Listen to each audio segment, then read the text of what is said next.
Call the Juan Soto haters and tell them that Juan Soto has arrived. The New York Mets sweep the Colorado Rockies. They finish up a 7-2 homestand. We're recapping that. We're talking our new third baseman, Brett Beatty, and how Ronnie Mauricio is making things difficult on absolutely everybody in the New York Mets organization. Welcome in to another edition of the Bleav in Mets podcast. Chris Schubert, Jack McKessie back with you here on the program. Jack, man, this is fun. It's easy when you get to talk about a 3-game sweep where everything goes well.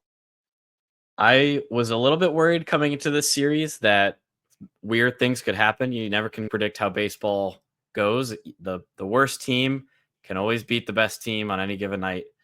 But goodness gracious, the Rockies are not good. And it was good to see the Mets take full advantage and beat up on bad teams like they're expected to do as the good team that they are. I was telling you in the pre-show that I think this Mets team in general, or this Rockies team in general, I should say, there's nobody that you are scared of in their lineup. In general, they have some decent players. Like I think Ezequiel Tovar is a good player. I think Jordan Beck is a good player. They just don't have any great players. They don't have a Soto. They don't have a Judge. They don't have an Ohtani, a Lindor. They don't have anybody in the lineup where you go, I got to pitch around this guy to face. Just nobody that you fear in the lineup. And so it makes it pretty easy to go out there and have an approach and just attack this Rockies lineup. And that's what the Mets pitching did all week. Where do you want to start? I mean, we can work backwards and talk about Soto's big day, the back-to-back home runs, but I'll leave it up to you with where we want to start this breakdown of the Mets finishing up a 7-2 homestand, being back in first place in the National League East all by themselves. Let's start there, maybe, perhaps. A good weekend for New York. Why don't we start with the Juan Soto conversation as you open the show with call up the Juan Soto haters? I mean, this is the series that we've been waiting for. It really felt like the Juan Soto get right series. You can also point back to his performance against the Dodgers, and everything looks like it's starting to click for Soto. I don't know if it's the Mendoza moving him down to the 3 spot in the lineup, but whatever it is, he looks like the Soto that we expected coming into the season. Well, it helps when you get to face the Colorado Rockies pitching staff and you just get to beat up on them. And we circled this series as a get-right series for the offense in general. I think we would be having a different tone to our conversation if the Mets didn't sweep this series and the offense continued to struggle. But 3 straight days in which they hit 3 home runs. They hadn't done that all season. Their first time going back-to-back on Saturday with Nimmo and Soto. And so it was just a power party all weekend for New York. They had 6 different Mets hit home runs throughout the course of the weekend, so it wasn't just 1 or 2 guys. You made a face like you don't trust me. Let's do it. I was thinking in my head I had to count them, but I think that's right. So Lindor multiple times. Well, Lindor's 1, Soto is 1, Pete is 1, Marte, McNeil, Nimmo. 6 different Mets. There you go. 6 different Mets hit home runs this weekend. That's really encouraging. Not at Coors Field. Not at Coors Field. Just imagine what it's going to look like next week when they are in Coors Field. But yeah, for Soto, this was the series that we needed. And I think there have been moments, there has been an at-bat here and an at-bat there over the course of the season where I think we've tried to make it a thing. We've tried to make it, this is his launching point. But there hasn't been a series like this. Multi-hit game on Friday, on base multiple times on Saturday, including a home run. On base multiple times today, including a home run. That's more like the Juan Soto that we come to expect. That's more like the guy you paid $765 million. And you can tell, I mean, in this game today in particular, you could tell he wanted one. He punched his bat at one point. He was so angry that he missed one. He felt like that's the first time this season where it has seemed like he is locked in. And it's crazy to say that for a guy who's still been taking his walks and still has an excellent command of the strike zone. But it felt like in that moment, it's like, oh, he's locked in and he knows he's going to go yard in this game. Like, that's scary for everybody else. Right. And the other thing that I need to point out here is it's not just the multi-hit games. It's not just being able to get on base. He had an extra base hit in every game of this series, a double. Yep. I mean, and each one of them was an RBI of at least one, right? Like a couple of home runs over the last 2 games of the series and then the double in the first game. So the power is there. Like it just felt like looking at all of the under the hood stuff, when you look at his StatCast numbers and his percentiles, what his expected weighted on base average was supposed to be compared to where it ended up coming into this series, it was like, he's just getting unlucky right now. He's still hitting the ball really hard. he's still, like you said, getting on base when he can, taking his walks. And then when he gets a ball in the zone, he's starting to punish it and getting the results that we expected and hoped for. So it's really nice to see. Good to see against the Rockies. Excited to see as we get into the June summer months how the offense can develop if Soto is firing on all cylinders. Yeah, the New York Mets undefeated in the month of June. Before we get to a Brett Beatty and Ronnie Mauricio conversation, we are trying something different here with the pod. Normally in the past, we go game by game and break it all down. We're trying to have more of a free flow conversation about the things that happen in these series. But I do kind of want to go in order and touch on the pitching, because I think there's a major takeaway for each of the pitchers over the course of this series. And so going back to Friday with David Peterson on the mound, and listen, I know that it's the Colorado Rockies, right? I get it. You're going to look dominant against the Rockies. But dating back to last year, he has a sub-3 ERA. He has been excellent, and he's been consistent. And I said it on the Mets postcast that I do. He's an ace. He's this team's ace right now. I know we joke hashtag our ace, Sean and I, and we can't wait for Sean to come back. But the reason why I put David Peterson in that category is the consistency. Like he just, since coming back from the injury last year, has showed up every single time out. And that puts you in that rarefied air of me calling you an ace of a team, because he's now the guy you trust. He's now the guy that you count on. And he has shown up. He showed up that last start of the season in Milwaukee. He showed up in the postseason as a reliever for this team. He showed up down the stretch in August and September when they needed it. And so far this year, he has showed up. I think he has, it's now 6 straight starts of 2 runs or fewer. He's allowed 2 runs or fewer in all but 1 start this season. I mean, I hate to do this because he's not doing it the same way, but this is what Jacob deGrom did, where he just went out there and you knew you were going to get 5, 6, 7 innings, 2 runs or fewer, and you were going to have a chance to win the baseball game. Like, that's just what he's doing. It's not as dominant. He's not striking out 10 or 12, and he's not always throwing up zeros, but he's going out there and he's giving the Mets a chance to win every single time he takes the mound. And not just a decent chance to win, a great chance to win, because he keeps the opposing team off the board. And so I just thought PD deserved a mention, because I think he gets forgotten about. I think everybody is waiting for the other shoe to drop. They're just waiting for him to turn back into the pumpkin. No, like he just isn't anymore. He has figured it out. And he is now a trusted, reliable member of this pitching staff. So he has 7 straight starts now with 2 or fewer earned runs, and he has not had a start yet this season in which he's allowed more than 3 earned. On top of the run allowance, and obviously that keeping the Mets in the game and with a chance to win, I am always excited to see Peterson pitch, because I know if anything rough happened in the previous start, what would be like Griffin Canning, I guess, is his turn in the rotation before PD.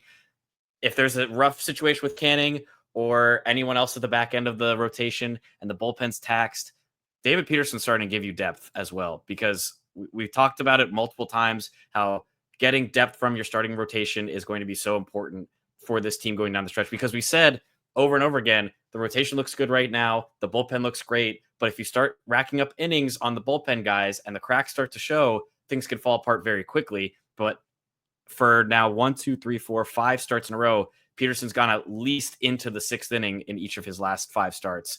And to have that and the production he's had, the ability to keep opposing teams off the board, it's ace level. It's like you're saying, it keeps the Mets in every single game that he starts, and it makes you feel good every time he takes the bump.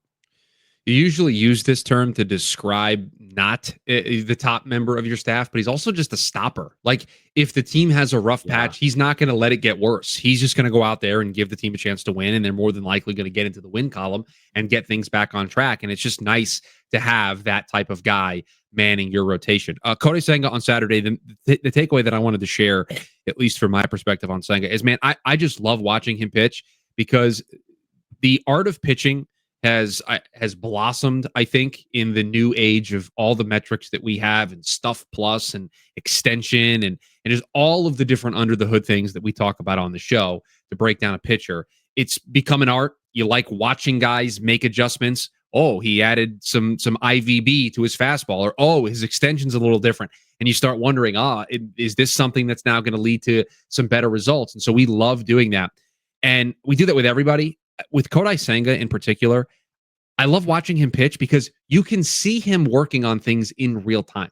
Like, you can watch his facial expressions where he's like, that didn't feel right. My mechanics didn't feel right on that pitch, and he's working stuff out. Meanwhile, he's having a great start against Colorado. He's just throwing up zeros, not having an issue, just a walk in the park for Kodai Senga, and yet he's still trying to get better. And so it's just so much fun to watch him pitch because everybody is trying to perfect the craft of pitching, but when you watch Senga, I think you actually like see it more. You see it in his body language. You see he's in the dugout working on his mechanics in between the inning. Like, it's just it is an enjoyable thing to consume every fifth day when Kodai Senga is on the mound, or every sixth day when Kodai Senga is on the mound. Chris, you said it when we're going into this series. The Mets were throwing their three best pitchers in the rotation, and after the Peterson start, you like what you saw from him. And then Senga this season has just been exactly what we hoped for. Like, exactly the kind of ace level pitcher, guy who can be an anchor at the top of your rotation and continue to put up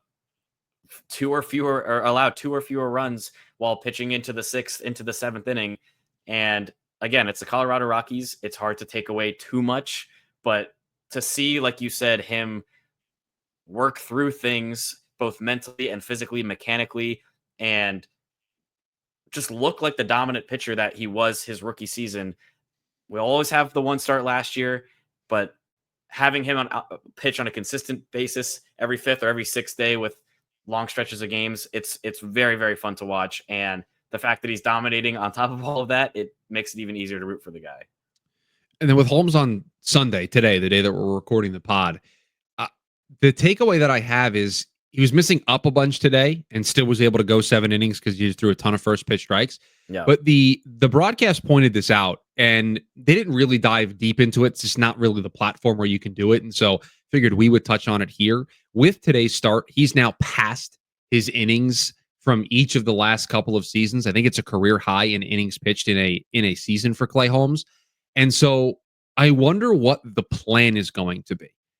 He's made every start and every turn through right now.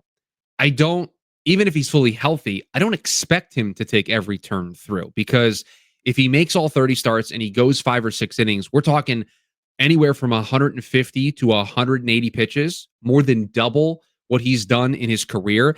And they signed Clay to a 3-year deal. And so I envision that, like, by year 3, he's able to really handle a full starter's workload of 180 to 200 innings. And so I just want to know where the sweet spot is and where they want to land with him, because having Paul Blackburn come back is supposed to help with this. Sean Manaea coming back is going to help with this. Frankie Montas coming back is going to help with this. But even if Clay Holmes is healthy, and this is a weird thing to say out loud, they're going to have to just like choose to skip him sometimes. It's a nice problem to have. The Mets have a lot of rotational depth. You mentioned the 3 guys that haven't even pitched an inning for the Mets yet that are getting ready to come up and contribute again. I don't really know what to expect, because like you said, it's one thing to have a starting pitcher have injuries in the past and limit their innings counts in previous seasons. You know, Luis Severino, to name one example from last year, but to have a guy transition from a completely different role into a starting pitching role, not miss any time so far. It's been 2.5 months into the season. I don't know what their plan is, and if they want to roll out a 6-man rotation to give him extra rest and to reduce the innings count and innings load for the course of the season. I don't know if they, like you said, might want to skip him, because again, the Mets have 3 starting pitchers that they want on their major league roster at some point, but their starting rotation has been so good that it's like, well, what is the calculus? Where do we swap in these guys? Who needs to get sent down, or who is going to move into a reliever role? Like, there are a lot of questions, and to think about the Holmes innings limit is an interesting point, but because part of that is also how well he's pitched so far, because he's been getting depth into games like he did today and being able to take on a starter workload. Like, they didn't really have to ramp him up slowly to start the season. He's kind of been consistently 5+ innings for all of his starts so far this year. It's a weird problem to have, or it's a good problem to have, but it's a weird situation that I don't know exactly how Stearns and the front office and Jeremy Hefner are going to make that decision. 2021, he threw 70 innings. That was his career high for a single season. So after today, Fangraphs has him at 60.1. So if we include the 7 innings today, he's nearly at his career high. He'll pass it at his next start. I wonder, I was thinking about this while you were talking. I hadn't actually considered it until something you said triggered this in my brain.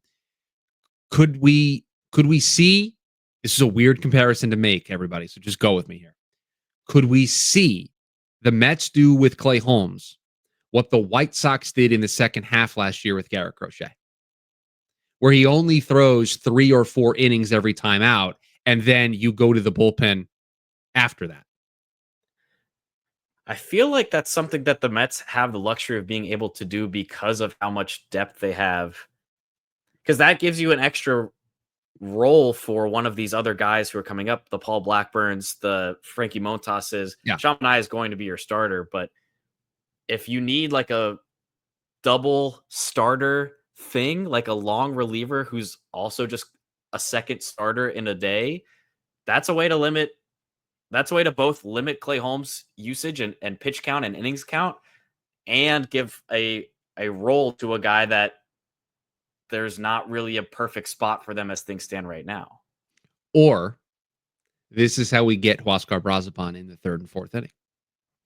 This is how we check the bingo card. We still need those last 2 innings to get a full 10, 11 innings from Huascar Brazipan contributions this season. So this could be the path.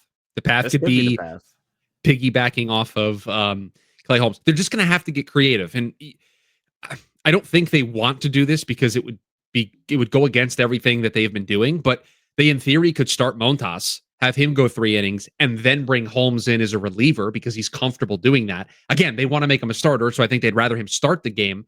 But they could get creative with how they want to go about doing this, because they're going to need to, if he stays relatively healthy, and there's no reason to think that he wouldn't be at this point, they're going to have to monitor this, because he's on pace to go well over 120. He's on pace to go closer to the 150 mark. And I just don't think that's feasible. I think he's going to hit a wall at some point.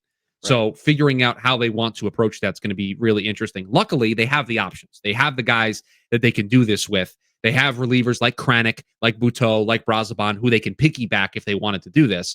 Not just for us to get our Huascar Brazipan early inning appearance, but just to give Clay, hey, you're going to start today, but you're only going to throw 3 innings. And that's our way of keeping your turn through, but also keeping those innings down.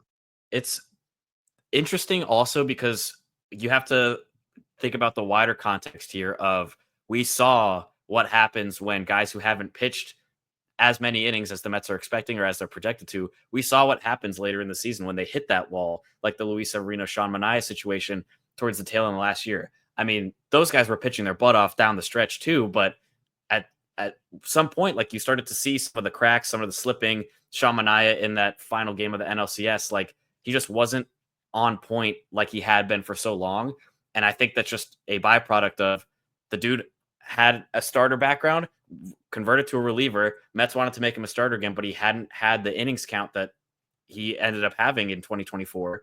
And so seeing how David Stearns, Carlos Mendoza, Jeremy Hefner, how they figure out that, what lessons they learned from last year and how they're going to apply them this season with the extra rotational depth, the extra bullpen depth, everything is going to be really fascinating. And I think last year is the reason why I would have confidence in them to figure this out, because they went through it. They did it with Sevy, they did it with Manaea, and they learned from that. They have that experience on their resume, and it should make it easier for them to deal with whatever turbulence may come. Okay, speaking of tough decisions that the New York Mets are going to have to make, Ronnie Mauricio is making it incredibly difficult on everybody involved. Like, the idea was, hey, Ronnie, just take your time, get some at-bats down in AAA, and just slowly come along. And he's hitting the cover off the ball. Like, he's hitting the ball extremely hard. He had another RBI hit today. Like, he is, for a guy who's coming off of a major knee injury, who clearly the rehab took a while. It took longer than they anticipated. He has hit the ground running to a point where David Stearns met with the media on Friday, and they kept asking him again about Mauricio, because it's like, at some point he's going to force the issue. It's a good problem to have, but he's going to force the issue. And unfortunately, like, the Mets don't have a spot for Ronnie Mauricio. There's no clean place for him to play right now. And I am very much against calling up one of your top prospects, calling up a young player, if you do not have the ability to get them the valuable reps that they need every single day. You may think there's nothing else for him to prove down in AAA, and you may be right, but there is value in being able to be in the lineup every single day, getting those reps, getting those at bats, and just staying fresh and staying in the flow of the game. Where you get called up, you play on Monday, you sit the rest of the week, you're a pinch hitter on Thursday, you play the next Tuesday. Like, you're so used to playing every single day as a big leaguer on your journey up, to then transition into, hey, I'm not going to play every day. That's a hard thing for some players to grasp with. So it's a tough problem for the Mets. I really don't know what the easy solution is right now. But I like that Ronnie Mauricio is at least making it a conversation. It's so difficult, not just because of how well Mauricio is doing, but like, there are already struggles that the Mets have had, like tough decisions the Mets have had to make for who's currently on the major league roster. How do they find at-bats for Vientos if Brett Beatty is going to take over third base? Where does Luis Angel Acuna fit in now that Jeff McNeil is healthy? Jose Siri is on his way back quicker than expected and could be in line to join the major league club again, or what's the decision they're going to be? And adding Ronnie Mauricio, another factor of this, another infield prospect that the Mets can benefit from with how well he's been playing in AAA. Like, I don't know what they do, because there isn't a spot for half of the guys, it feels like, on the current roster. You add in a prospect who's looking at his StatCast page, it's all red. He's hitting the cover off the ball, like you said. He's batting .560 as of a couple of days ago. It's a good problem to have, but I don't know what the solution is. I don't know what you do if you're the Mets. And for those who are like, oh, just send down Acuna and bring Mauricio up. Like, no, that's not the role I want Ronnie Mauricio playing as a young player. I want him playing every day somewhere. And this is why, if you listen to David Stern's talk about the way he wants to construct the roster, he's very open about not wanting to block the young players that this team has in their system.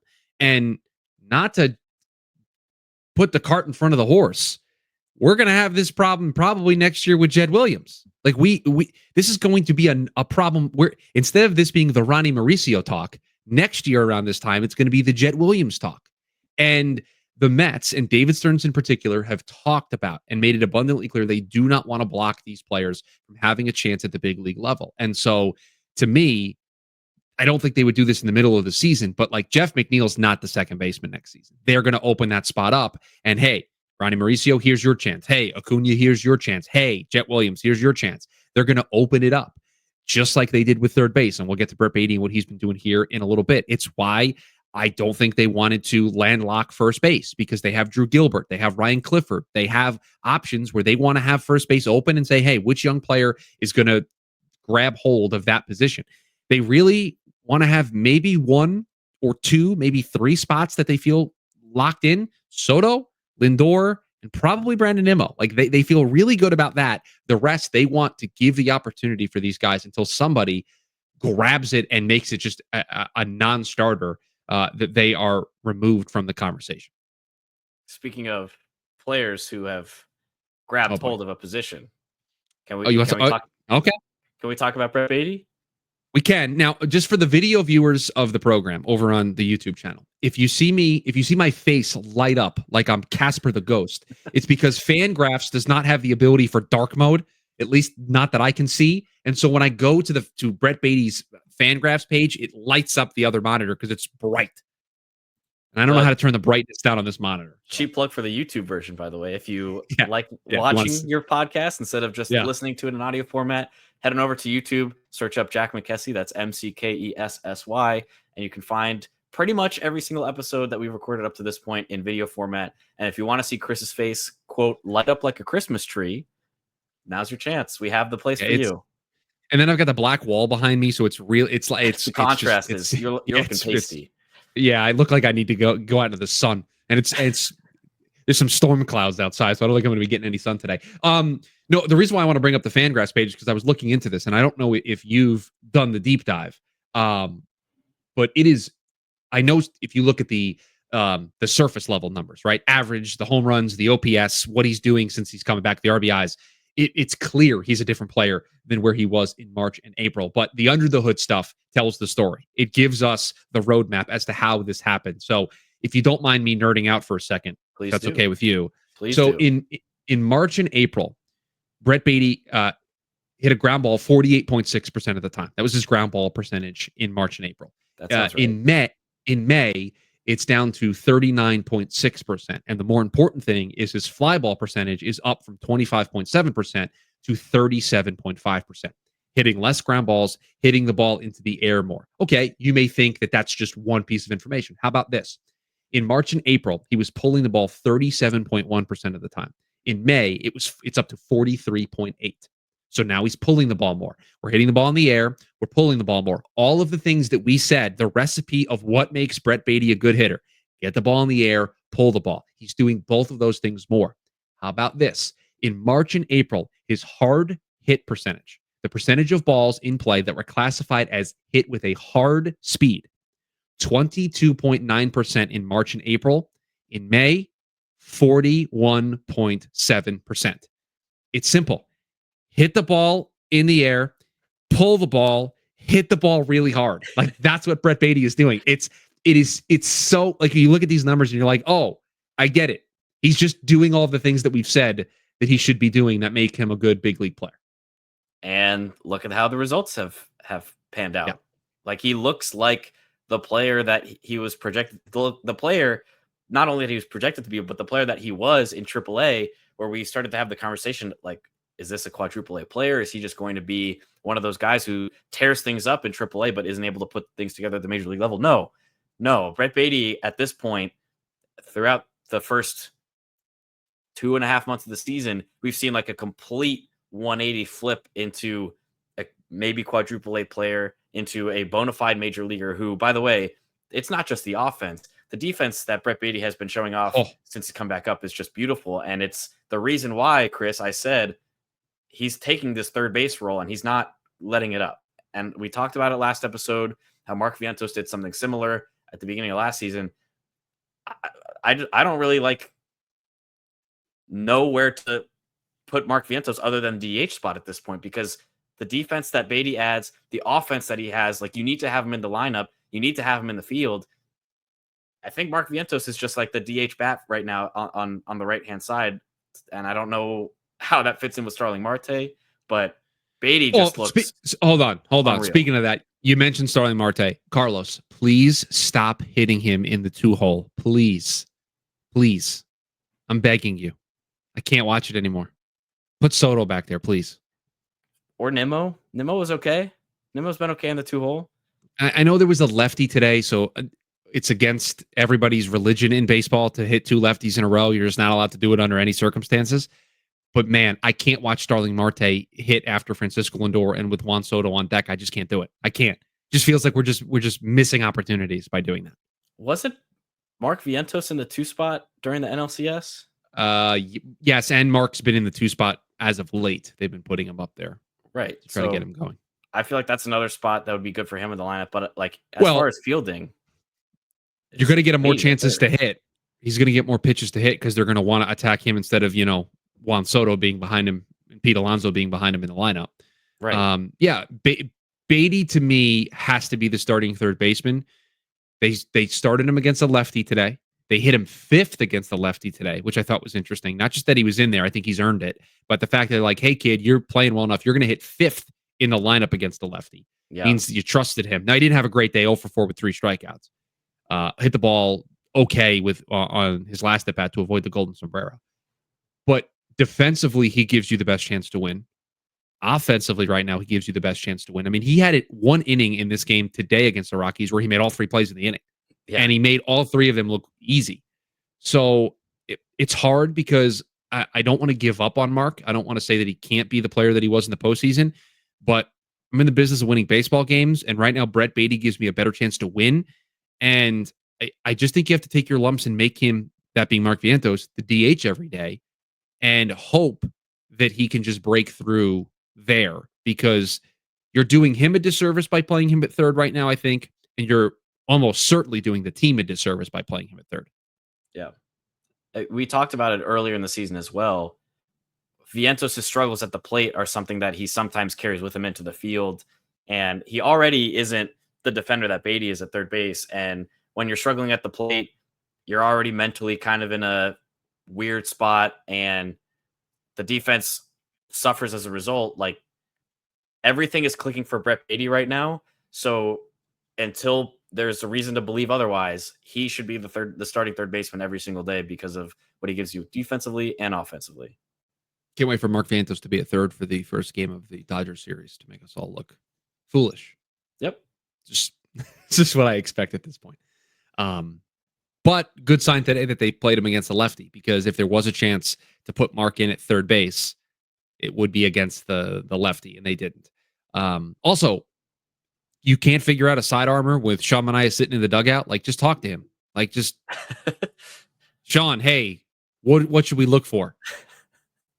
Like, I'm watching the first couple of innings, and I'm like, I get it. Like, he throws from a weird angle, but it's like, you watch Sean Manaea pitch every fifth or sixth day last year, like, and he's sitting there like, hey, buddy, you want to tell us how this works? They just need, and they kept like, whenever Sean Manaea's ramping back up and he's doing that bullpen from the opposite mound, they just need, like, live BP. The guy just stand there and, like, see how that angle comes in and work on that. Guy's making his fourth career start. They made him look like prime Chris Sale out there. I mean, it was just insane through the first couple of innings. I was like, what is going on here? They got to him though in the I think it was the third.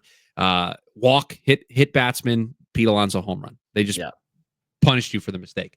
It's a 4-game set with the Los Angeles Dodgers. Start 4-game set, 3-game set, 4-game set.